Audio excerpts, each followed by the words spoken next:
হয়, আজি আমি কিছুদিন ধৰি আমি শুনিবলৈ পাইছোঁ যে আমাৰ তিনিখন জিলা বঙাইগাঁও, গোৱালপাৰা আৰু ধুবুৰী মিলি KSC এখন অন্তৰ্ভুক্ত হ'ব। কিন্তু KSC আজি হোৱাত আমাৰ কোনো আপত্তি নাই, তেওঁলোকক আমি সমৰ্থন জনাইছোঁ। কিন্তু তাৰে ভিতৰত আমাৰ কেইটামান চুক্তি আছে, যেনেকুৱা 30% আমাৰ KSCৰ ভিতৰত কলিতা তাতে ৰাখিব লাগিব। লগতে আমাৰ শিক্ষাৰ ক্ষেত্ৰত হওক, ভূমিৰ অধিকাৰ হওক, গোটেইখিনি তেওঁলোকে ৰাখিব লাগিব। আমাৰ কিছুমান কলিতা ছাত্ৰ সন্থাৰ নিজাববীয়াকৈ দাবী আছে, আৰু সেই দাবীখিনি যদি তেওঁলোকে মানি নলয় তেতিয়া কিন্তু আমাৰ বৃহৎ আন্দোলন হ'ম। আৰু আমি আগৰ পৰাই মুখ্যমন্ত্ৰীক জনাই আছোঁ যে KSCত আমাৰ বিভিন্ন দাবী আছে, কিন্তু সেই দাবীখিনি এতিয়ালৈকে চৰকাৰে কোনো আমাক গুৰুত্ব দিয়া নাই, আৰু এতিয়ালৈকে চৰকাৰে আমাৰ লগত কোনো আলোচনা কৰা নাই।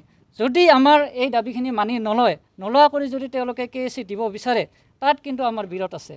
আৰু লগতে আমাৰ KSCৰ কেৱল বঙাইগাঁও জিলা, ধুবুৰী জিলা আৰু গোৱালপাৰা জিলাৰ কলিতাই নহয়, অসমৰ 70 লাখ কলিতাও কিন্তু আমাৰ গোৱালপাৰা, ধুবুৰী আৰু বঙাইগাঁৱৰ প্ৰতি নজৰ ৰাখিছে।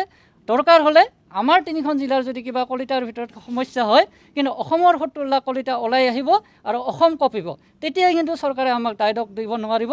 গতিকে আমি কলিতা ছাত্ৰ সন্থাৰ পৰা আপোনালোকৰ মাধ্যমেৰে আমি মুখ্যমন্ত্ৰীক জনাব বিচাৰিছোঁ যে আমাৰ কলিতাসকলৰ লগত আলোচনাৰ কিবা এটা ৰাস্তা ওলাওক, আমাৰ লগত তেওঁলোকে আলোচনা কৰক, আৰু আমাৰ যিখিনি দাবী আছে সেইখিনিৰ কথা তেওঁলোকে অলপ চিন্তা চৰ্চা কৰি KSCখন বনোৱাত তেওঁলোকে গঠন কৰক।